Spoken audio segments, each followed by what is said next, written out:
আজকের ভিডিওতে আমরা শিখব কেমনভাবে এক্সেলের সেলগুলোকে লক করে রাখা যায়। আমি প্রলয় আর আপনারা দেখছেন এআইসি স্মার্ট এডুকেশন।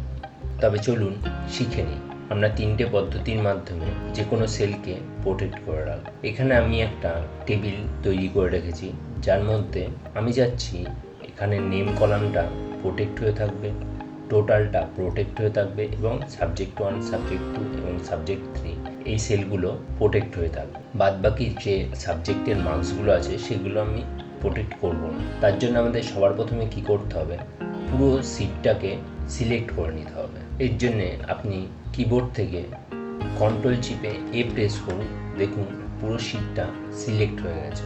এবার আপনাকে যে কোনো সেলের উপর রাইট ক্লিক করবেন, ফরম্যাট সেলে যাবেন, প্রোটেকশানে যাবেন এবং এখানে লক বলে আছে, একে টিক করে দেবেন। দেওয়ার পরে আপনি ওকেতে প্রেস করে দেবেন।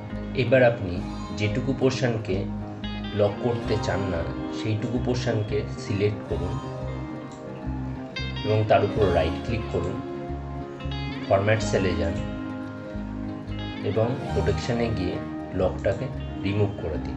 এবার ওকেতে প্রেস করে দিন। এটা ছিল আমাদের সেকেন্ড স্টেপ। এবার লাস্ট স্টেপ কিংবা ফাইনাল স্টেপ হলো আপনি চলে আসুন রিভিউ বটনে। এখানে দেখবেন লেখা আছে প্রোটেক্ট শিট, এখানে ক্লিক করুন। ক্লিক করার পরে দেখবেন একটা উইন্ডো চলে এসছে যেখানে আপনাকে পাসওয়ার্ড দিতে বলছে। আপনি এখানে পাসওয়ার্ড দিতেও পারেন কিংবা নাও দিতে পারেন। আমি দিচ্ছি না।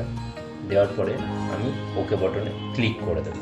দেখুন আমি যখনই সাপোজ আমি এই নেমটাকে চেঞ্জ করতে যাচ্ছি, আমি কিছু লিখতে যাচ্ছি, যখনই কিছু প্রেস করলাম তখনই দেখুন ওয়ার্নিং দিচ্ছে, কারণ এই সেলটা লক হয়ে গেছে। আপনি এখান থেকে যে কোনো সেলের উপর ক্লিক করবেন, সেমভাবে এরর দেবে, আপনি এটা আর মডিফাই করতে পারবেন, কিন্তু এখান থেকে সাবজেক্টগুলো মডিফাই করতে পারবেন। দেখুন আমি এটা চেঞ্জ করছি, দেখুন চেঞ্জ হয়ে গেল, এখানে আপডেটও হয়ে গেছে। এখানে ফর্মুলা দেওয়া আছে, ফর্মুলাটা কী আছে এখানে দেখেই নিই। এর মধ্যে ক্লিক করলে আপনি ফর্মুলাটা দেখতে পারবেন। সাম, প্রথম সাবজেক্ট নেম ইজ টু দিয়ে লাস্টের সাবজেক্ট দিয়ে এটা টোটাল করা আছে। আপনি টোটালটাকেও মডিফাই করতে পারবেন না, দেখুন এরর চলে আসছে। এবার আপনি এটাকে আনপ্রোটেক্ট কী করে করবেন, তার জন্যে জাস্ট রিভিউ ট্যাবে আসবেন এবং আনপ্রোটেক্ট করবেন।